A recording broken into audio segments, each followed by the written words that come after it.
وہ تو فخر محسوس کرتے ہیں کہ وہ اللہ کے بندے ہیں۔ تو حضرت عیسیٰ علیہ السلام بھی اور فرشتے بھی اللہ کی بندگی میں اعزاز محسوس کرتے ہیں، ان کے بارے میں یہ غلط بات نہ کی جائے۔ فرشتوں کا ذکر کرنے کی ایک وجہ یہ بھی ہے کیونکہ عیسائیوں میں ایک گروہ ایسا بھی ہے جو یہ کہتا تھا کہ فرشتے اللہ کی بیٹیاں ہیں، حضرت عیسیٰ علیہ السلام اللہ کے بیٹے ہیں، اور حضرت مریم کو اللہ کے ساتھ جوڑا جاتا تھا۔ تو یہ چیز کا رد کیا اور اللہ نے اس چیز کا ذکر فرمایا کہ فرشتے بھی اور حضرت عیسیٰ بھی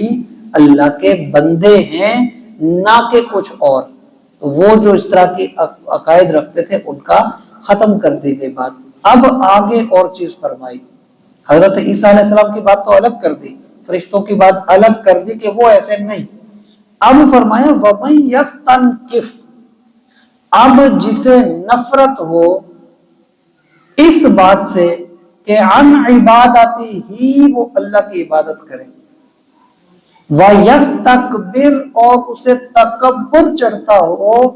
وہ اپنے آپ کو بڑا سمجھتا ہو اور عبادت سے اپنے آپ کو الگ کرتا ہو، فَسَيَحْشُرُهُمْ إِلَيْهِ جَمِيعًا، ان قریب اللہ ایسے سب بندوں کو اپنے پاس جمع کرے گا۔ مراد اس سے یہ ہے دنیا میں کوئی فخر محسوس کر سکتا ہے، تکبر کر سکتا ہے، بڑائی اپنی بنا سکتا ہے،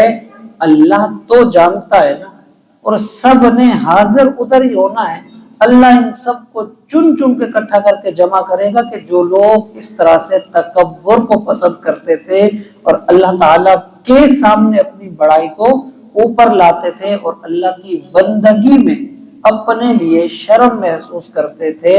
یا اپنے آپ کو الگ کہتے تھے اور کہتے تھے یہ عبادت ہمارا کام نہیں ہے، تو ایسوں کو اللہ ان قریب جمع کرے گا اپنے پاس۔ فرمایا یہ ایک لوگوں کا تذکرہ ہوا، حضرت عیسیٰ علیہ السلام اور فرشتوں کی بات الگ، اب نافرمانوں کی بات بیچ میں الگ۔ اب اللہ تعالیٰ اور بات فرما رہے ہیں، فرمایا فَأَمَّا الَّذِينَ آمَنُوا، اب رہے وہ لوگ جو ایمان لاتے ہیں، جنہوں نے دین کو قبول کیا، جنہوں نے بات کو سمجھا اور جنہوں نے حضور علیہ السلام کی پیروی کی، ایمان لائے، وَعَمِلُوا الصَّالِحَاتِ اور ان کے عمل بھی اچھے ہوں، ایمان لانے کے بعد عمل بھی نیک کیے، فرمایا فَيُوَفِّيهِمْ أُجُورَهُمْ ان قریب ہم پورا ادا کریں گے ان کا بدلہ،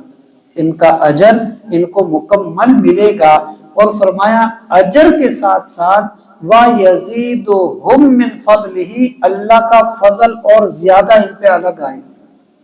تو ان کے عمل کا تو ملے گا، اس کے ساتھ اللہ کا فضل اور زیادہ ہوگا۔ اب وہ فضل میں کیا کیا چیز ہوگی اور زیادتی میں کتنا زیادہ ہوگا، یہ رب جانے بندہ جانے، کیونکہ جس کو جو ملے گا یا تو لینے والے کو پتا یا دینے والے کو پتا۔ اب وہ کتنا دے گا، کیا دے گا، کس بندے کو دے گا، یہ اللہ کی مرضی ہے۔ اللہ تعالیٰ اس بات میں پابند نہیں ہے، بلکہ وہ اپنی عطا سے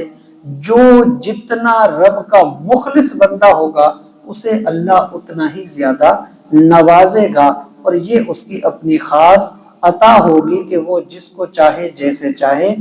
دے۔ تو فرمایا وَأَمَّا الَّذِينَ اسْتَنكَفُوا،